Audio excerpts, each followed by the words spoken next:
Hello everyone and welcome to the Teachers and Students series. I am Adeyemi Adizat Adeola. If you are just coming across our video, this is a channel that explores everything education, where character meets learning.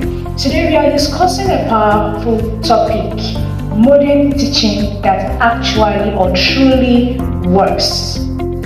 Let's explore simple but powerful methods that improve learning in the classroom. We know that education is changing and the ways we teach must actually change.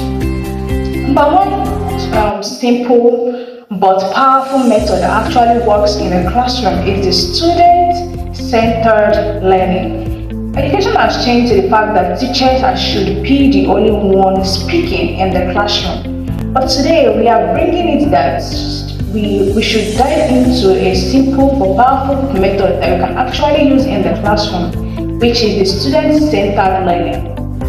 When I say student-centered learning, it means modern teaching is no longer about teacher only speaking in the classroom. It's about students actively participating in their class activities. It includes group discussion, debate, challenges, projects, and lots more. When I say student-centered teaching, it means that when the teacher decides to throw questions or to throw topics and the students will go into their several groups, talks about it as a team and bring back the idea they actually get from each other.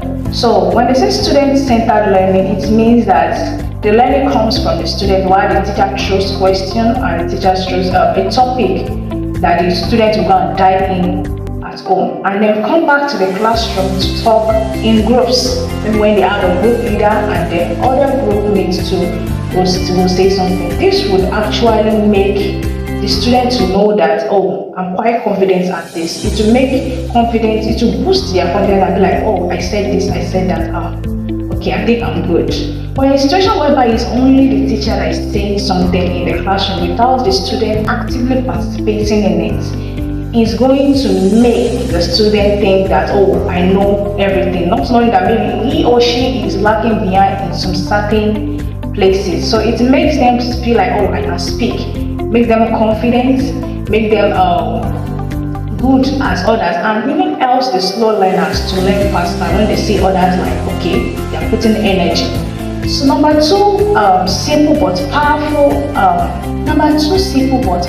tool that actually works in the classroom is the project-based learning. It allows the student to learn by doing research, topics, solving problems, work in teams. It builds creativity, confidence, and problem-solving skills. When I say project-based learning, it's a kind of learning whereby their teachers give them a real topic to dive into, to solve real problems and work in teams. The project and the student-centered can actually be individual, but this project-based is usually be in a team work, whereby the teachers divide each classroom into groups, and the groups will have a group leader and their group mates. So it helps them confidence in learning, and whereby the groups are diving into this topic, whatsoever topic that the teacher is giving them, there will be some people in that group that will be fast learners and some people that are maybe nonchalant a little bit, and there are some people that will be slow learners. And in a situation whereby the fast learners are bringing in ideas that they have dived into, and the slow learners whereby they don't have much will, learn better with others and will be able to be like, okay, I've gotten this, I've gotten that, and will be able to, like, when they see others saying something, they would want to like break their shell and be like, okay, I want to be like this, I want to talk, I want to be that. It builds their self-confidence, as I said earlier. So it's making them dive into problem solving that they will have to crack their brains and be like, okay, we want to be the best. Whereby students will be like, okay, our group is going to be the winner, our group is going to be this, our group is going to be that. They'll be like, no, you cannot win, you cannot. So it makes them feel alive, and that kind of learning is totally different from where the teachers only are speaking. So when they use the project-based learning, trust me, the students will come alive and they will enjoy the classroom more better. Number 3 section is the use of technology in teaching. Technology now is now part of modern teachings where we can actually see educational video, online learning apps. So today we've learned apps to be educational based, whereby when you log into the app, everything you see there is how you can make your education easy. And there are some educational apps that are based on, okay, these subjects, maybe government today, biology. So it helps the children when they see something visual, when they see something that they can see with their own eyes. It's going to enhance their learning because they'll be like, okay, these are the human things, everything that would change the way they've seen learning before. When they see a video, they will be all curious about, okay, what's happening in this video. So when they see it, it stays with them. You know, something that we see actually stays with us. Even when they are in their exam hall, this thing can flash through their faces. I mean, like, okay, I think I remember watching this in that video. So it helps their learning, and technology makes the lesson more visual, interactive, and exciting because they'll be like, okay, what's happening in this video? So it will help them even stay from the beginning of the video to the end of the video. Not the one that, oh, the teacher is only talking in class. They will be so bored and it will not make learning more exciting and joyful. But when there is a situation whereby the teacher brings in technology in some part of their lessons, whereby maybe today is project-based, today is student-centered learning, and this third one that I said that the use of technology, it will be like, what is our teacher bringing today? So they'll be more excited for you to even come to class. Not the other way around, whereby the teacher is always talking. It makes them feel bored. So as a teacher, I think we should incorporate this into our teaching. Number 4 says flipped classroom method. Students learn new topic at home through their beats or their phones or their notes. When I say flipped classroom, is something whereby before we come to the teacher comes to the classroom to teach. But now the student comes into the classroom to teach because we flipped it. It's like vice versa.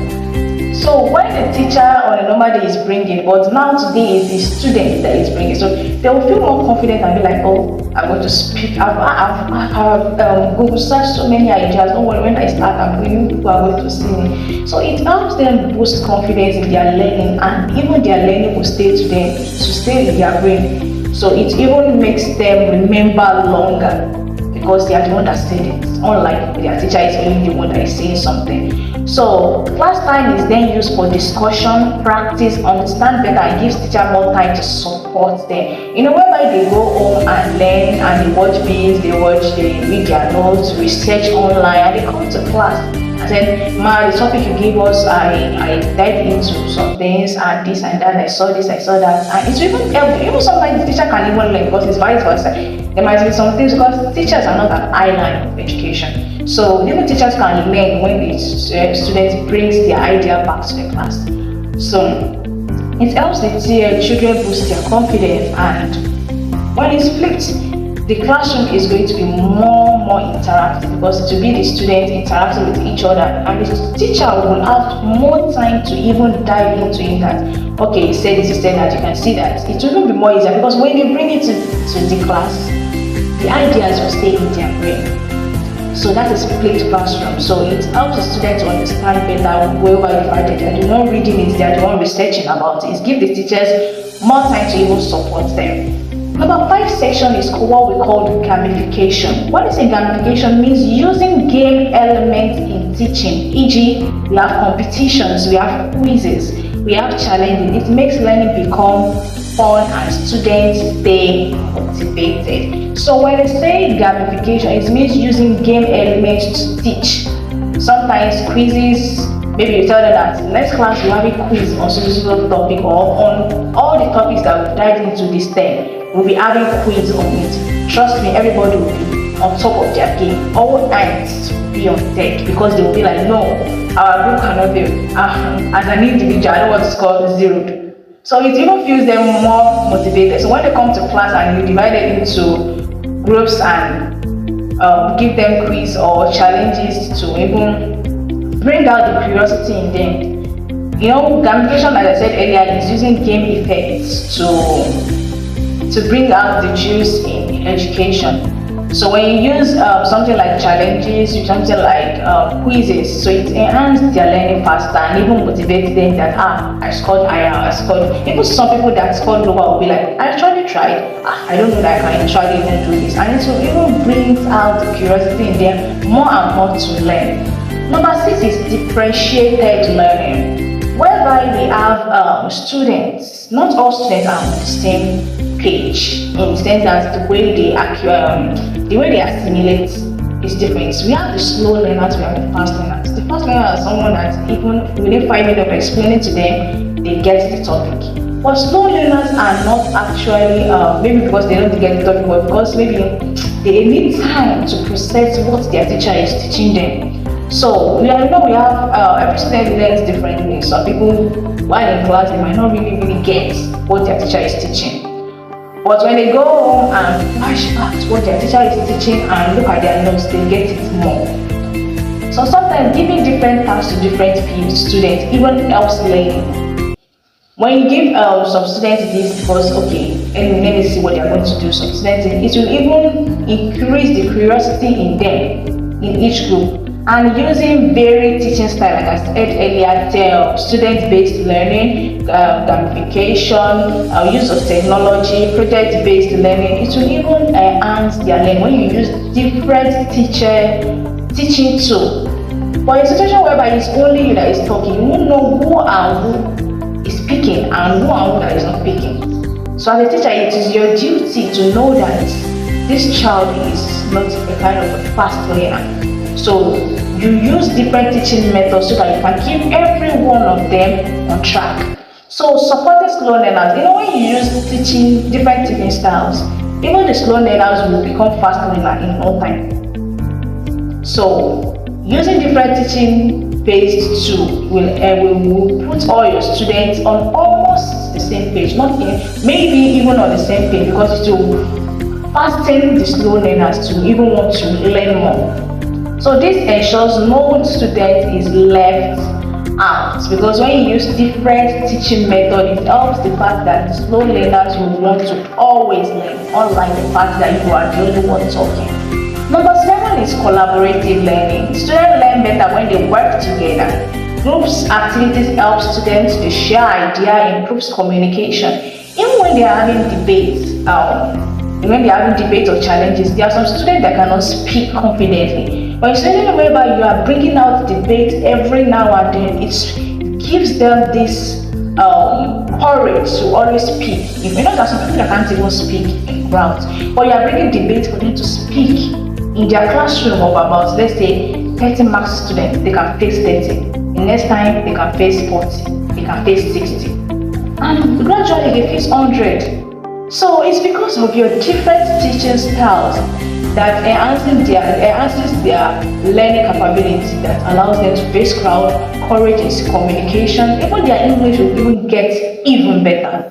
So because collaborative learning whereby they have groups improve their communication, it even prepares them for real life situations. So when you dive into different teaching styles, it prepares them for real life situations.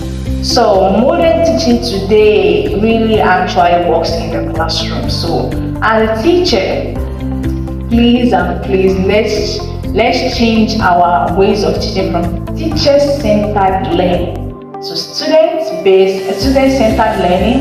We have the use of technology, gamification, project-based, different styles that can enhance. Even you as a teacher will even enjoy the class more.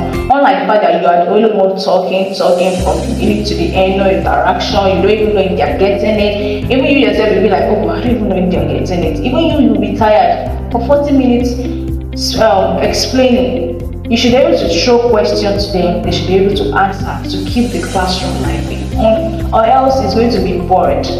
So modern teaching method make learning more practical, more enjoyable, more effective.